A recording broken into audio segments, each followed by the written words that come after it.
Welcome to T-SAT. This is Bhushan Govindula, history faculty. ఈరోజు మనం British అధికార స్థాపన. సో బ్రిటిష్ వారు అంటే యూరోపియన్ నుండి వచ్చిన 5 సమూహాలలో 5 వ్యాపార సమూహాలలో అత్యంత బలమైన సమూహం బ్రిటిష్ వారు. మరి ఏ విధంగా ఈ బ్రిటిష్ వారు అధికార స్థాపన చేశారు, ఏ నేపథ్యంలో అధికార స్థాపన చేయవలసి వచ్చింది ఇక్కడ గమనిస్తే, యూరోపియన్ నుండి వచ్చిన 5 వర్గాలలో బలమైన వర్గం ప్రైవేటు వర్గం కావడం వల్ల స్వంత నిర్ణయాలు తీసుకోగలుగుతారు, ఒకే తొందరగా నిర్ణయాలు తీసుకునే అవకాశం ఉంటుంది. సైనిక బలంగా, ఆర్థిక బలంగా, ప్రభుత్వ మద్దతు బలంగా అన్ని వర్గాలతో పోల్చుకుంటే ఈ వర్గానికి ఎక్కువగా ఉండడం. మరి ఆ కాలంలో ఉన్న రెండవ ప్రధాన బలమైన వర్గం ఏంటి? ఫ్రెంచ్ వర్గం మాత్రమే. మిగిలిన 3 వర్గాలు వైవాహికంగానో ఏదో రకంగానో కాంప్రమైజ్ అయి ఉన్నాయి. మొత్తంగా డచ్ వారిని, డ్రెన్స్ వారిని భయపట్టించారు, బ్రిటిష్ వారి ఆధీనంలోకి తెచ్చుకున్నారు. వైవాహిక సంబంధం ద్వారా పోర్చుగీస్ వారిని తమ ఆధీనంలోకి తెచ్చుకున్నారు. ఇక మిగిలింది ఎవరు అంటే ఫ్రెంచ్ వారే. ఇక్కడ ఫ్రెంచ్ వారికి బ్రిటిష్ వారికి మధ్య గమనిస్తే, బ్రిటిష్ వారిది ప్రైవేట్ సైన్యం కావడం వల్ల, స్వంత నిర్ణయం తీసుకునే అవకాశం ఉండడం వల్ల, ఆర్థిక బలోపేతులు కావడం వల్ల ఫ్రెంచ్ వారిని వాళ్ళు ఈజీగా ట్యాకిల్ చేయగలిగారు. మరి ఫ్రెంచ్ వారిని గమనిస్తే పూర్తిగా ప్రభుత్వ ఆధీనంలో ఉండడం, నిర్ణయం కోసం ప్రభుత్వం మీద ఆధారపడడం, ఆర్థిక నిర్ణయాల కోసం ప్రభుత్వం మీద ఆధారపడడం వంటి కొన్ని డ్రాబ్యాక్స్ వల్ల బ్రిటిష్ వారి చేత వాళ్ళు ఓడించబడ్డారు. మొత్తంగా మనకి వాందీవాష్ యుద్ధం ద్వారా 1760లో నిర్వహించబడిన వాందీవాష్ యుద్ధం ద్వారా భారతదేశం నుండి ఫ్రెంచ్ వారు భారతదేశాన్ని వదలవలసిన పరిస్థితి ఏర్పడుతుంది. ఇక్కడ క్లియర్గా గమనించండి, పూర్తిగా వారి స్థావరాలను వదలలేదు, వాళ్ళు పాండిచ్చేరికి వెళ్ళి స్థిరపడ్డారు. ఏ విధంగానైతే పోర్చుగీస్ వారు గోవా ఆ ప్రాంతాలలోకి స్థిరపడ్డారో అదేవిధంగా వీరు పాండిచ్చేరి దాని పరిసరాలలో యానాం, కరైకల్, మహే వంటి ప్రాంతాలలో వీరు స్థిరపడడం జరిగింది. మొత్తంగా భారతదేశానికి స్వాతంత్రం 1947 వచ్చినప్పుడు బ్రిటిష్ వారి నుండి మాత్రమే స్వాతంత్రం వచ్చింది. ఇక్కడ ఈ విషయాన్ని గమనించాలి, బ్రిటిష్ వారి నుండి మాత్రమే స్వాతంత్రం వచ్చింది. కొన్ని ప్రాంతాలు అప్పటికి పోర్చుగీస్ చేతిలో మరియు ఫ్రెంచ్ వారి చేతిలో ఉండడం జరిగింది. 1954లో జరిగిన ఒప్పందం ప్రకారం, 1954లో జరిగిన సంఘటన ప్రకారం ఫ్రెంచ్ వారు తమ స్థావరాలని భారతదేశానికి అప్పగించడం జరిగింది. 1961లో గోవా లిబరేషన్ ఆఫ్ గోవా అంటున్నాం, గోవా స్వాతంత్రము అంటున్నాం. దీన్నే మనము ఆపరేషన్ విజయ్ అంటున్నాం. ఈ ఆపరేషన్ విజయ్ సంఘటన ద్వారా పోర్చుగీస్ స్థావరంలో ఉన్న గోవా దాని పరిసర ప్రాంతాలు భారతదేశంలో విలీనం కావడం జరుగుతుంది. ఇక్కడ గమనించాలి. మరి అలాంటి ఈ బ్రిటిష్ అధికార స్థాపన ఏ విధంగా జరిగింది క్లియర్గా గమనిస్తే, బ్రిటిష్ అధికార స్థాపన 2 విధాలుగా కొనసాగుతుంది. ఒకటి ఈస్ట్ ఇండియా కంపెనీలో జరిగిన అధికార స్థాపన, మరియు బ్రిటిష్ పరిపాలన కాలంలో జరిగిన బ్రిటిష్ అధికార స్థాపన. ఆ విషయాన్ని గమనించాలి. కర్ణాటక యుద్ధాలు అంటున్నాం. అంటే క్లియర్గా గమనిస్తే బ్రిటిష్ అధికార స్థాపనలో భాగంగా మొదటగా అనుసరించిన విధానం యుద్ధ నీతిని అనుసరించడం జరిగింది. క్రమంగా బలమైన ప్రాంతాలను తమ చేతిలోకి తీసుకునే ప్రయత్నంలో భాగంగా ఫ్రెంచ్ వారిని కూడా ఓడించే ప్రయత్నం చేసింది. అవే యుద్ధాలకు దారితీయడం జరుగుతుంది. కర్ణాటక యుద్ధాలు గమనించిన, మైసూరు యుద్ధాలు గమనించిన, మరాఠా యుద్ధాలు గమనించిన, సిక్కు యుద్ధాలు గమనించిన, ఆంగ్లో ఇలాంటి యుద్ధాలు మొత్తంగా మనం గమనించవచ్చు. అందులో మొదటిది కర్ణాటక యుద్ధాలను గమనించాలి. ఈ కర్ణాటక యుద్ధాల క్రమంలోనే ఫ్రెంచ్ వారిని బ్రిటిష్ వారు ఓడిస్తారు. భారతదేశం నుండి పంపే ప్రయత్నం చేయడం జరుగుతుంది. ఇక్కడ గమనించాలి, కర్ణాటక యుద్ధాలు భారతదేశంలో Anglo French east India company అధికారులు మరియు తమ ఆధిపత్యాన్ని నెలకొల్పడానికై పోటీ పడుతున్న కాలంలో, అంటే క్లియర్గా అక్కడి పరిస్థితులు, ఆ కాలం యూరోప్ ఖండంలో జరుగుతున్న పరిస్థితులని నేరుగా భారతీయ సమాజంలోకి తెచ్చే ప్రయత్నం చేశారు. ఈ ప్రయత్నంలో భాగంగా ఇద్దరి మధ్య యుద్ధ వాతావరణం అనేది సిద్ధమవుతుంది. క్రమంగా కర్ణాటక యుద్ధాలు అనేవి నిర్వహించబడతాయి. అందులో మనకి కర్ణాటక యుద్ధాలలో భాగంగా గమనిస్తే దీనికి కారణం ఏంటి? మరి దీనికి కారణాన్ని కనుక గమనిస్తే 1740లో మరాఠాలు కర్ణాటకపై దాడి చేయడం. ఈ నేపథ్యంలో ఎలాంటి సంబంధం లేని 2 వర్గాలు వచ్చాయి. చూడండి, బ్రిటిష్ వారికి సంబంధం లేదు, అక్కడ పోర్చుగీస్ వారికి ఫ్రెంచ్ వారికి సంబంధం లేదు. కానీ ఇక్కడ జరిగింది ఏంటి? వారి యొక్క వ్యాపార సామ్రాజ్యాన్ని విస్తరించడం, క్రమంగా భారతదేశంపై ఆధిపత్యాన్ని సాధించడం అనే భావనను ఆధారంగా చేసుకొని ప్రధాన డిమాండ్గా వాళ్ళు ఏం చేశారు? ఈ యుద్ధంలో చొరపడడం జరిగింది. ఒకవైపు ఉంటే దానికి ఆపోజిట్ వర్గంలో మరోవైపు ఉండడం జరుగుతుంది. ఇలాంటి క్రమంలోనే మనకి కర్ణాటక యుద్ధాలు జరుగుతున్నాయి. అందులో మనకు మొదటి కర్ణాటక యుద్ధాన్ని కనుక గమనిస్తే దోస్త్ అలీ కుమారుడు సర్దార్ అలీ కూడా హత్య చేయబడడం జరుగుతుంది. ఈ పరిస్థితుల్లోనే హైదరాబాద్ నిజాం కర్ణాటకపై తన సేనలను నడిపాడు. సర్దార్ అలీ కుమారుడైన బాలుడు సయ్యద్ మహమ్మద్ అలీని కర్ణాటక సింహాసనంపై నిజాం నెలకొల్పడం జరుగుతుంది, కూర్చోబెట్టడం జరుగుతుంది. ఇలాంటి నేపథ్యంలోనే మనకి రెండవ కర్ణాటక యుద్ధం కూడా జరుగుతుంది. ఇక్కడ క్లియర్గా గమనించాలి. మొదటి కర్ణాటక యుద్ధం ఎందుకు జరిగింది, ఎన్ని యుద్ధాలు జరిగాయి, రైట్? గమనిస్తే మొదటి కర్ణాటక యుద్ధము అంటున్నాం. మొదటి కర్ణాటక యుద్ధం మనకి 1746 నుండి 1748 మధ్య 2 సంవత్సరాల కాలం కొనసాగుతుంది.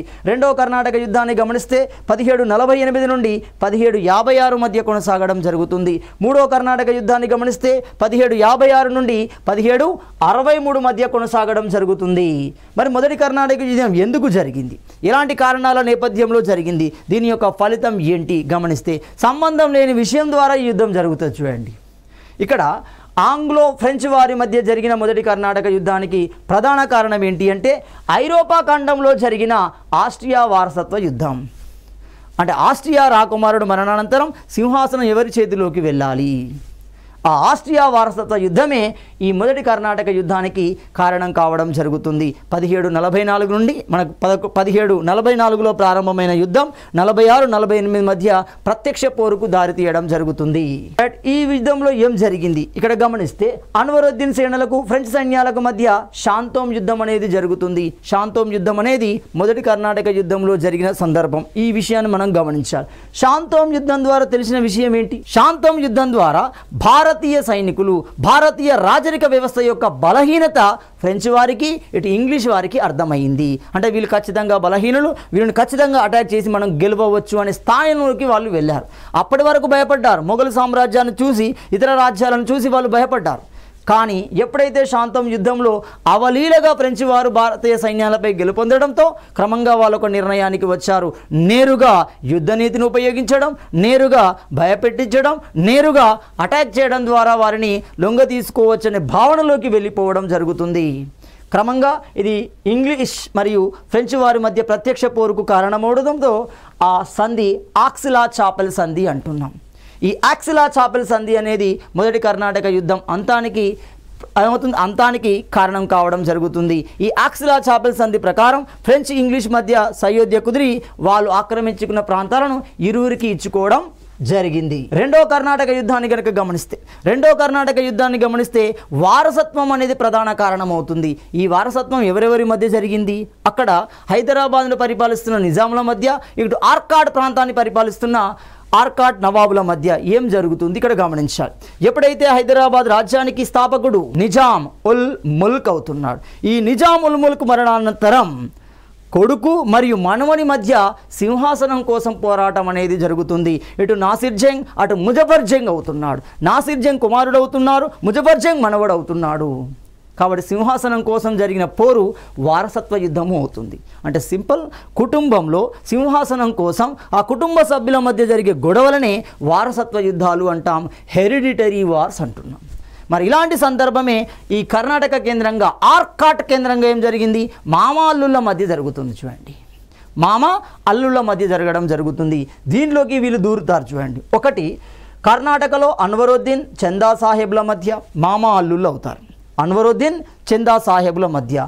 అదేవిధంగా హైదరాబాద్లో సేమ్, మళ్ళీ హైదరాబాద్లో ఎవరు, నాసిర్ జంగ్, ముజఫర్ జంగ్ల మధ్య గొడవ అనేది జరుగుతుంది. ఖచ్చితంగా వీళ్ళు 2 వర్గాలుగా విభజిస్తారు. ఒక వర్గానికి ఆధిపత్యం ఫ్రెంచ్ వారు, మరో వర్గానికి ఆధిపత్యం ఇంగ్లీష్ వారు వహించడం జరుగుతుంది.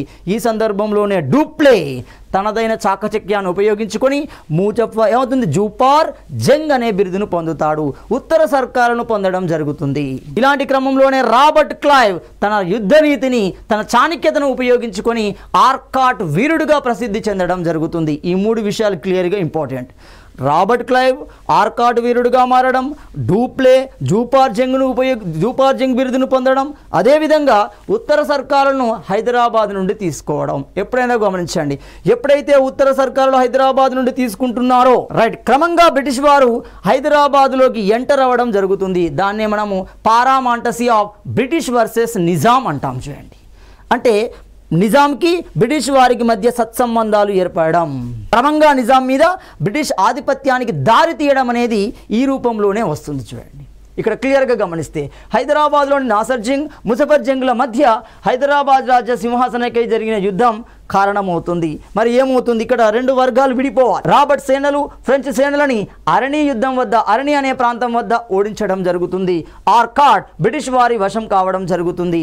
ఈ సందర్భంలోనే రాబర్ట్ క్లైవ్ ఆర్కాట్ వీరుడుగా పిలవడం జరుగుతుంది.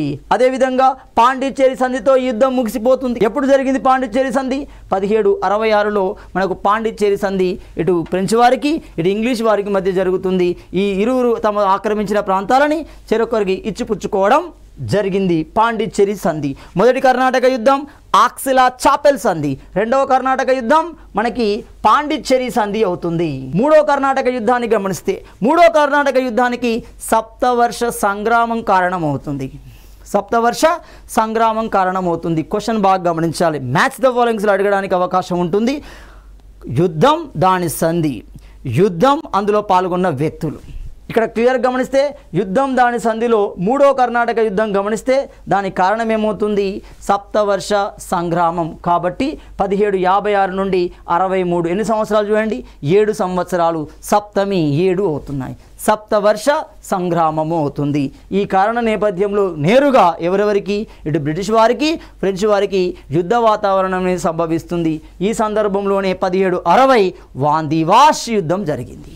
వాండీవాష్ లేదా వాందీవాష్ యుద్ధం అంటున్నాం. తద్వారా ఫ్రెంచ్ సేనలు ఓడించబడి భారతదేశాన్ని ఖాళీ చేయవలసిన పరిస్థితి ఏర్పడింది. అంటే పూర్తిగా భారతదేశం నుండి యూరోపియన్ వ్యాపార వర్గాలు వెళ్ళిపోయాయి. మిగిలిన ఏకైక వ్యాపార వర్గం బ్రిటిష్ వారే. పూర్తిగా భారతదేశం తమ ఆధీనంలోకి వస్తుంది. క్లియర్గా ఈ భారతదేశ వనరులకు దోపిడీ చేసే క్రమంలో తమదైన విధానాలను ఇంప్లిమెంట్ చేస్తున్నారు. ఎప్పటి నుండి? 1773 నుండి ఇంప్లిమెంట్ చేస్తారు. చూడండి నెక్స్ట్ 1760 జనవరిలో జరిగిన చారిత్రాత్మకమైన యుద్ధం వాండీవాష్ అంటున్నాం.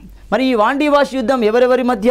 ఫ్రెంచ్ బ్రిటిష్ వారి మధ్య జరిగింది. ఈ సందర్భంలో పాల్గొన్న వ్యక్తులు ఎవరు? ఇటు Robert Clive, sir Eyre Coote. Robert Clive sir Eyre కూట్ను పంపించడం జరుగుతుంది. తద్వారా ఫ్రెంచ్ సేనలు చిత్తుగా ఓడించబడుతున్నాయి.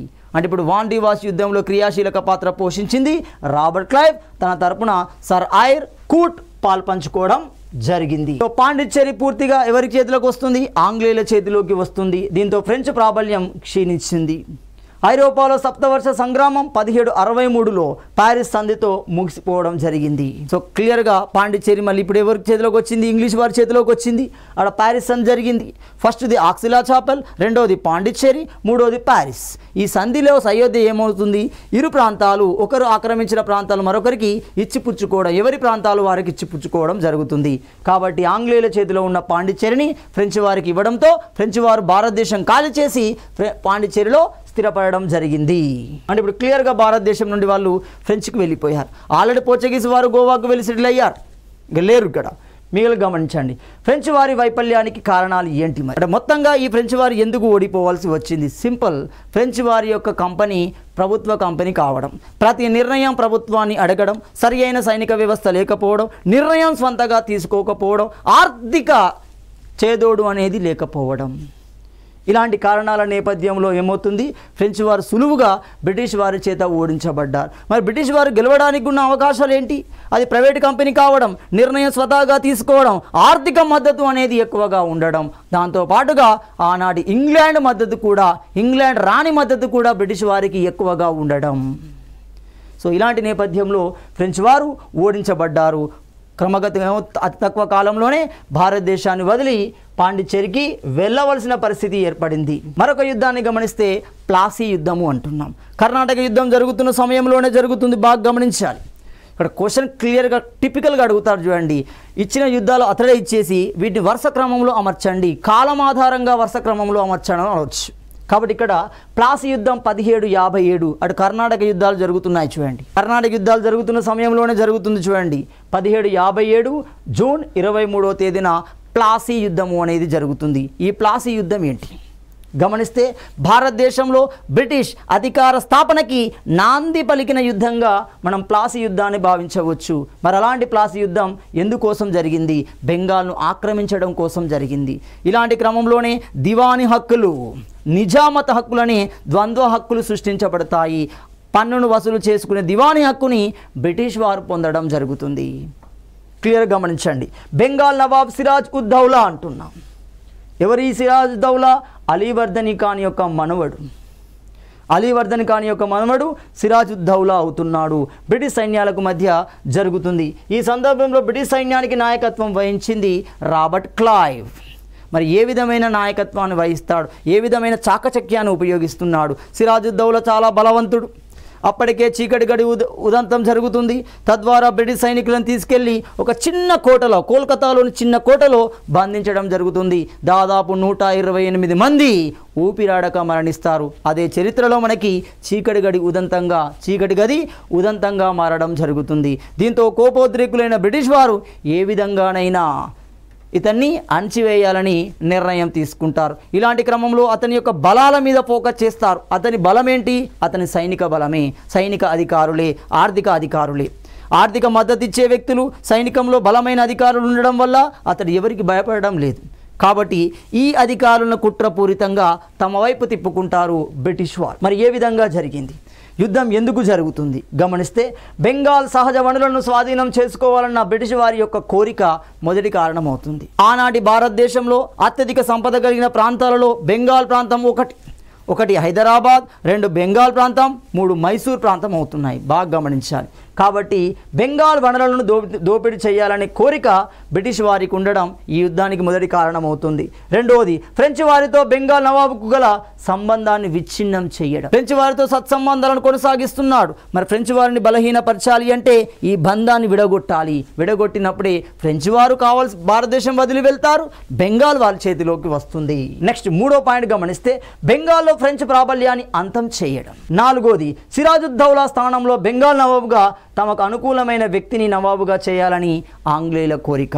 ఎందుకు? తమకు అనుకూలమైన వ్యక్తిని నవాబుగా చేస్తే తమ చేసే విధానాలకు అడ్డు అదుపు ఉండదు. తమ వ్యాపారానికి అనుకూలమైన నిర్ణయాలు తీసుకోవచ్చు, తమ వ్యాపార అభివృద్ధి చేపట్టవచ్చు, అక్కడ కూడా స్థావరాలు నిర్మించవచ్చు.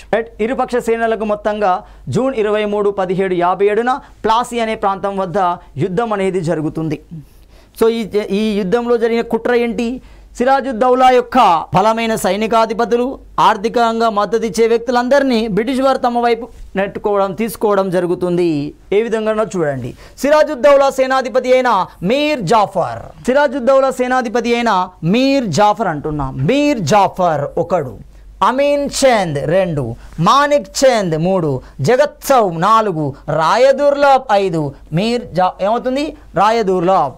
ఇలాంటి వ్యక్తులని బ్రిటిష్ వారు తమ వైపు తిప్పుకోవడం జరుగుతుంది. ఇందులో మీర్ జాఫర్ చాలా ఇంపార్టెంట్. ఒకవేళ ఈ యుద్ధం గెలిస్తే, సిరాజుద్దౌలా మరణిస్తే ఆ సింహాసనాన్ని మీర్ జాఫర్కి ఇస్తాను అని రాబర్ట్ క్లైవ్ వాగ్దానం చేయడం జరుగుతుంది. ఆ వాగ్దానం ప్రకారమే అతడు సహకరించడం జరిగింది. ఆ సహకరించడంతో సిరాజుద్దౌలా యుద్ధంలో తొందరగానే ఓడించబడి చంపబడడం జరిగింది. అదే చరిత్రలో మనకి ప్లాసీ యుద్ధం అవుతుంది. 1757లో జరిగింది. ఆ తర్వాత జరిగింది బాక్సార్ యుద్ధము అంటాం. బాక్సార్ అనే ప్రదేశంలో జరుగుతుంది, మళ్ళీ బ్రిటిష్ సేనలు. ఇక్కడ ఎవరు గమనిస్తే, మీర్ జాఫర్ నేతృత్వంలోని బెంగాల్ ఈస్ట్ ఇండియా కంపెనీ దోపిడీ చేయడం వల్ల బెంగాల్ ప్రజల్ని అన్ని రకాలుగా నష్టపోయారు. ఇక్కడ క్లియర్గా గమనించండి. మీర్ జాఫర్ అనుకూలుడు, ఎవరికి? బ్రిటిష్ వారికి అనుకూలుడు. ప్లాసీ యుద్ధంలో సహకరించినందువల్ల అతన్ని బెంగాల్ నవాబు చేశారు. కానీ బ్రిటిష్ వారు ఆ బెంగాల్ వనరులను దోపిడీ చేసుకోవడానికి తమదైన విధానాలను సృష్టించడం జరిగింది. ఈ విషయాన్ని పసిగట్టిన జాఫర్ బ్రిటిష్ వారిని ఏ విధమైన కట్టడాలు, ఏ విధమైన వ్యాపార వాణిజ్యం విస్తరించకుండా రిస్ట్రిక్ట్ చేశాడు. కాబట్టి ఇతన్ని తొలగించారు. నవాబ్ స్థానం నుండి తొలగించడంతో అతడు మరో వ్యక్తితో, బాగా గమనించండి, ఇక్కడ మరో కూటమిలతో, అంటే అప్పటికి ఉన్న మరాఠా, అప్పటికున్న మొఘల్ కూటమిలతో ఒక కూటమిగా ఏర్పడి బ్రిటిష్ వారిని వ్యతిరేకించే ప్రయత్నం చేశాడు. ఇక్కడ బెంగాల్ కొత్త గవర్నర్గా వాన్ సిత్తార్ మీర్ జాఫర్ను నవాబ్ పదవి నుంచి తొలగించాడు. అతని అల్లుడైన మీర్ కాసిమ్ని నవాబుగా చేయడం జరుగుతుంది. దీనికి బదులుగా ఆంగ్లేయులకు బర్ద్వాన్, మిడ్నాపూర్, చిట్టగాంగ్ జిల్లాలను అప్పగించాడు మీర్ కాసిం. మీర్ జాఫర్ను తొలగించాడు, మీర్ కాసిమ్ని పెట్టారు. మీర్ కాసిమ్ని నవాబుగా ప్రకటించడంతో అతనికి బ్రిటిష్ వారికి ఈ ప్రాంతాలను అప్పజెప్పాడు. వ్యాపార విస్తరణ కోసం కావలసిన బర్ద్వాన్ని, మిడ్నాపూర్ని, చిట్టగాంగ్, మీకు జాతీయోద్యమంలో బాగా కనబడుతుంది, చిట్టగాంగ్ ఆర్మోరెడ్ దాడి అన్నం చూడండి. కాబట్టి ఈ 3 ప్రాంతాలు బ్రిటిష్ వారి వశం కావడం జరిగింది. కంపెనీ అధికారులకు 29 లక్షలు చెల్లించాడు ఆ కాలానికి. ఎవరు? మీర్ కాసిం 29 లక్షలు చెల్లించడం జరిగింది. మీర్ కాసిం కొంతకాలం తర్వాత బెంగాల్ రాష్ట్ర ప్రజలు హితాన్ని కోరి కొన్ని సంస్కరణలు చేపట్టాడు. ఆ సంస్కరణలు బ్రిటిష్ వారికి నచ్చలేదు. మళ్ళీ కాసింను తొలగించారు. కాసిం తొలగించి మళ్ళీ మొదటి ఎవరు? మీర్ జాఫర్నే నవాబుగా ప్రకటించడంతో ఈ కాసిం వీళ్ళ మీద ఎదురు తిరగడం జరుగుతుంది. ఎదురు తిరిగిన ఫలితమే మనకు బాక్సార్ యుద్ధ రూపంలో కనబడుతుంది. అంటే ఇప్పుడు క్లియర్గా మీర్ కాసింతో ఎవరెవరు కలిశారు అనేది ఇంపార్టెంట్. ఆ మీర్ కాసిం యొక్క కూటమి బ్రిటిష్ కూటమిని ఎదుర్కోవడానికి సిద్ధపడింది. ఆ సిద్ధపడిన ప్రదేశమే బాక్సార్, మనకు బాక్సార్ యుద్ధ రూపంలో కనబడుతుంది. సో మీర్ కాసిం ఏమవుతున్నాడు? మొఘల్ చక్రవర్తి షా ఆలం. రెండో వ్యక్తి అవధ్ నవాబ్ షుజా ఉద్దౌలా అంటున్నాం. అవధ్ నవాబ్, షుజా ఉద్దౌలా, మొఘల్ చక్రవర్తి షా ఆలం, మీర్ కాసిములు ముగ్గురు కలిసి ఒక టీమ్గా ఏర్పడతారు. ఒక గ్రూప్గా ఏర్పడి బ్రిటిష్ వారిని ఎదిరించడానికి సిద్ధమవుతారు. మొత్తంగా ఈ టీం బ్రిటిష్ వారి చేత ఓడించబడుతుంది. ఎప్పుడు? 1764 అక్టోబర్ 22వ తేదీన ఓడించబడడం జరిగింది. అదే చరిత్రలో మనకు బాక్సార్ యుద్ధంగా పిలువబడుతుంది. ఇక్కడ విషయం గమనించాలి. బాక్సార్ యుద్ధం ద్వారా వచ్చిన ఫలితం ఏంటి? భారతదేశంలో బ్రిటిష్ రాజ స్థాపనకి కారణమైన యుద్ధం ప్లాసీ యుద్ధం అవుతుంది. క్రమంగా భారతదేశంలో పన్ను వసూలు చేసుకునే హక్కులు, దివానీ హక్కులు పొందిన సందర్భం బాక్సార్ యుద్ధ రూపంలో కనబడుతున్నాయి. మరి ఈ సందర్భంలో బ్రిటిష్ సేనాధిపతి మేజర్ మన్రో అవుతున్నారు. ఈ మేజర్ మన్రో ఈ ముగ్గురు టీంలని ఓడించడం జరుగుతుంది. ఇది చారిత్రాత్మకంగా అత్యంత పేరున్న యుద్ధం. ఎందుకు అంటే మొఘల్ చక్రవర్తి షా ఆలం ఓడించబడడం. మొఘల్ చక్రవర్తి షా ఆలం ఓడించబడడం. ఎందుకు మొఘల్ చక్రవర్తి ఓడిపోతే దీనికి అంత పేరు ఎందుకు వచ్చింది అంటే మొఘల్ చక్రవర్తుల ఆధీనంలో బ్రిటిష్ వారు భయపడుతూ వారి యొక్క కనుసన్నలలో మాత్రమే వ్యాపారాన్ని చేసుకున్నారు. అంటే వాళ్ళను భయపడి వారికి ఎదురు తిరిగే సాహసం చేయలేదు.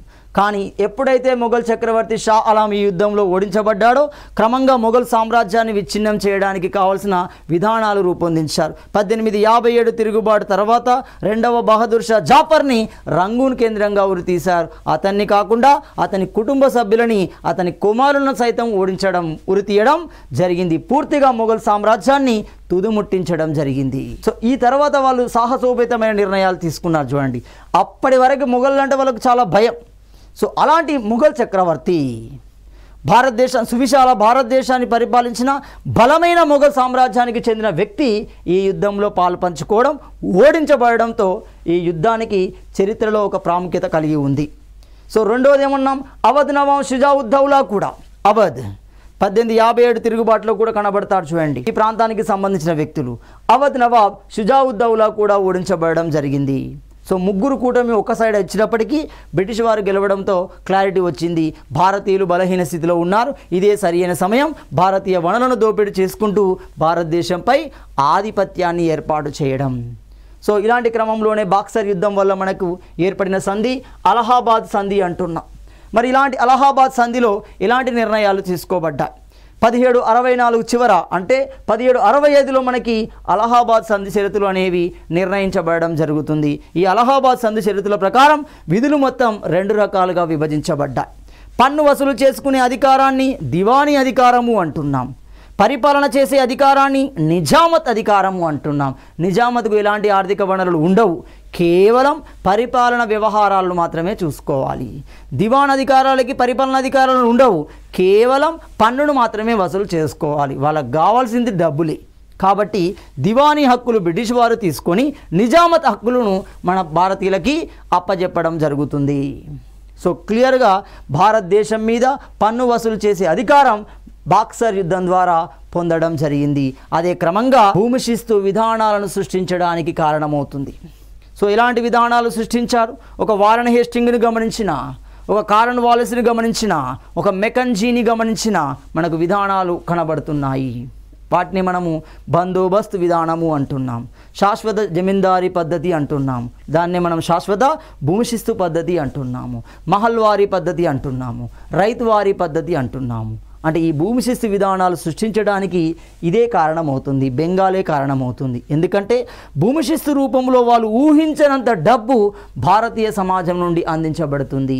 కాబట్టి అది వారిని మరింత ఆలోచింపజేసి నూతన రెవెన్యూ విధానాల ద్వారా భారతీయ భూమి వ్యవస్థలో ఉన్న పన్నుని, సంపదని ఆక్రమించడం, దోచిపెట్టుకోవడానికి కారణమవుతుంది. అందుకే చూడండి, క్రమంగా వాళ్ళు రెవెన్యూ విధానాలను సృష్టిస్తూ భారతీయ భూస్వామ్య వ్యవస్థని, భారతీయ భూ వ్యవస్థని పూర్తిగా భూమి రూపంలో ఉన్న వనరులను పూర్తిగా దోపిడీ చేయడం జరిగింది. సివిల్ అధికారులుగా నవాబుకు ఇవ్వడం జరుగుతుంది. అలహాబాద్ జిల్లాలను అయోధ్య నుంచి వేరు చేసి మొఘల్ చక్రవర్తికి ఇచ్చారు. మరి అందులో ముగ్గురు పాలు పంచుకున్నారు చూడండి. అవధ్ నవాబ్ పాలు పంచుకున్నాడు, మొఘల్ పాలు పంచుకోవడం జరిగింది. యుద్ధ నష్టపరిహారంగా ఏం చేశాడు, అలహాబాద్ జిల్లాలని అయోధ్య నుంచి వేరు చేశాడు, వాటిని మొఘల్ చక్రవర్తికి ఇవ్వడం జరిగింది. ఇక్కడ అయోధ్యను గమనించండి. అయోధ్య ఏమవుతుంది, పూర్తిగా హిందూతత్వ భావజాలాలు కలిగి ఉన్నాయి. అంటే ఫ్యూచర్ చూడండి, విభజించు పాలించు విధానాన్ని ఇక్కడే ఉపయోగించారు. భారతీయ సమాజము అంటే అత్యధిక జనాభా హిందూ రూపంలో ఉంది, రెండవ అత్యధిక జనాభా ఇస్లాం రూపంలో కనబడుతుంది. ఈ రెండు బలమైన వర్గాలు కనుక ఒకే తాటి మీద నిలబడితే, ఐకమత్యంగా ఉంటే వారిని ఎదుర్కోవడం కుదరదు. అందుకే విభజించు పాలించే విధానాన్ని ఉపయోగించుకొని తమ పరిపాలనను సులభతరం చేసుకునే ప్రయత్నం చేశారు. ఆ ప్రయత్నానికి బీజాలు ఇక్కడే పడతాయి చూడండి. ఆనాటి అయోధ్యను వేరు చేసి మొఘల్ చక్రవర్తికి ఇవ్వడం జరుగుతుంది. 26 లక్షల రూపాయలు ఇవ్వడానికి కంపెనీ అంగీకరిస్తుంది. కంపెనీ అంగీకరిస్తుంది వీరికి ఇవ్వడానికి. యుద్ధ నష్టపరిహారంగా 26 లక్షలు ఇవ్వడానికి కూడా కంపెనీ అంగీకరించడం జరుగుతుంది. ఆ తర్వాత జరిగిన యుద్ధాలు ఆంగ్లో మైసూర్ యుద్ధాలు. కర్ణాటక యుద్ధాలు 3 అవుతున్నాయి, ప్లాసీ యుద్ధం 1 అవుతుంది, బాక్సర్ యుద్ధం 1 అవుతుంది. ఆంగ్లో మైసూర్ యుద్ధాలు 4 నిర్వహించబడుతున్నాయి. మైసూర్ అనేది ఒక బలమైన రాజ్యం, హైదర్ అలీ చేత ఒక బలమైన శక్తివంతమైన రాజ్యంగా ఏర్పడుతుంది. భారతీయ చరిత్రలోనే బ్రిటిష్ వారిని ఓడించిన మొదటి వ్యక్తిగా హైదర్ అలీ కనబడతాడు చూడండి. మొదటి ఆంగ్లో మైసూర్ యుద్ధంలో హైదర్ అలీ బ్రిటిష్ వారిని ఓడిస్తాడు. మద్రాస్ సంధిని కూడా చేసుకోవడం జరుగుతుంది. తనకు అనుగుణంగా బ్రిటిష్ వారిని మార్చే ప్రయత్నం చేయడం జరుగుతుంది. తమ కుట్రలు కుతంత్రాల ద్వారా హైదర్ అలీని చంపేస్తారు. టిప్పు సుల్తాన్ను కూడా చంపివేయడం జరుగుతుంది. క్రమంగా మైసూర్ ప్రాంతం బ్రిటిష్ వారి చేతిలోకి వెళ్తుంది. మరి ఎలా వెళ్ళింది, ఎన్ని యుద్ధాల రూపంలో, ఏ కాలంలో వెళ్ళింది గమనిస్తే, మొదటి ఆంగ్లో మైసూర్ యుద్ధం 1766 నుండి 1769 మధ్య నిర్వహించబడుతుంది. రెండో ఆంగ్లో మైసూర్ యుద్ధం 1780 నుండి 1784 మధ్య నిర్వహించబడుతుంది. మూడో ఆంగ్లో మైసూర్ యుద్ధం 1789 నుండి 1792 మధ్య నిర్వహించబడుతుంది. నాలుగో ఆంగ్లో మైసూర్ యుద్ధం 1798 నుండి 1799 మధ్య నిర్వహించబడుతుంది. అంటే సింపుల్, 1766 నుండి 1799 మధ్య మనకి ఆంగ్లో మైసూర్ యుద్ధాలు 4 నిర్వహించబడతాయి. మొత్తంగా మైసూర్ ప్రాంతం ఎవరి చేతిలోకి, బ్రిటిష్ చేతిలోకి రావడం జరుగుతుంది. బ్రిటిష్ యొక్క సైన్య సహకారాన్ని ఒప్పించి మైసూర్ ప్రాంతాన్ని తమ ఆధీనంలోకి తెచ్చుకుంటారు. రైట్, మొదటి మైసూర్ యుద్ధాన్ని గమనిస్తే మరి ఎందుకు, ఎలా జరిగింది? హైదర్ అలీ సేనలకు ఈస్ట్ ఇండియా సేనలకు మధ్య జరుగుతుంది. ఇందులో కంపెనీ సేనలు ఓడించబడి మద్రాస్ సంధిని చేసుకోవడం జరుగుతుంది. తద్వారా మొదటిసారిగా చరిత్రలోనే బ్రిటిష్ సైన్యాలు ఓడించబడిన యుద్ధంగా మనం భావించవచ్చు. హైదర్ అలీ ఒక శక్తివంతమైన రాజుగా, ఒక శక్తివంతమైన చక్రవర్తిగా మార్పు చెందడం జరిగింది. రైట్, ఈ తర్వాత వచ్చే యుద్ధాలని మనం తదుపరి క్లాసులో చర్చిద్దాం.